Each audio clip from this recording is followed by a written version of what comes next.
The thing is that love gives us a ringside seat on somebody else's flaws, so of course you're gonna spot some things that kinda need to be mentioned. But often the romantic view is to say, if you loved me, you wouldn't criticize me. Actually, true love is often about trying to teach someone how to be the best version of themselves.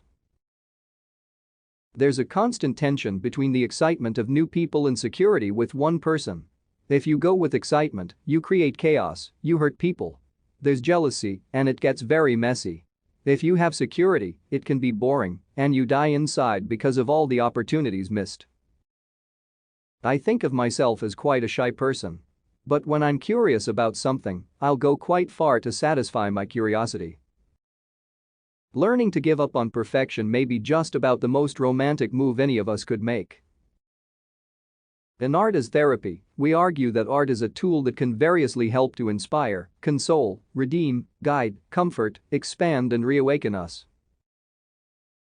We don't sulk with everybody, we limit our sulks to a very particular person, the person who's supposed to love us and understand us, and we make this equation that if you love me, you're supposed to understand me even if I don't explain what's wrong.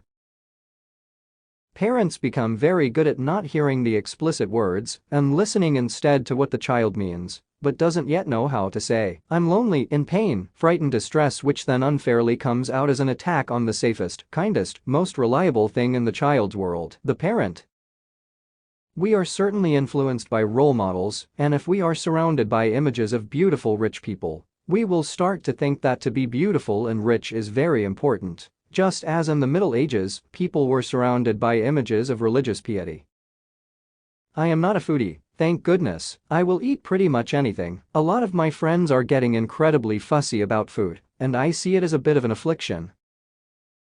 If you're understood in maybe, I don't know, 60% of your soul by your partner, that's fantastic. Don't expect that it's going to be 100%, of course you will be lonely.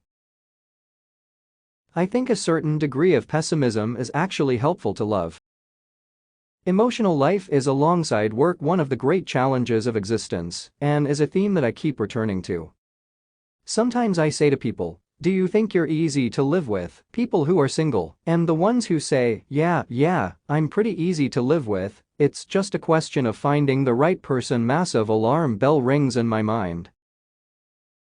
Most of the time, we make discoveries about how difficult people are at the moment when the difficulties have actually hurt us, therefore, we are not likely to be forgiving or sympathetic.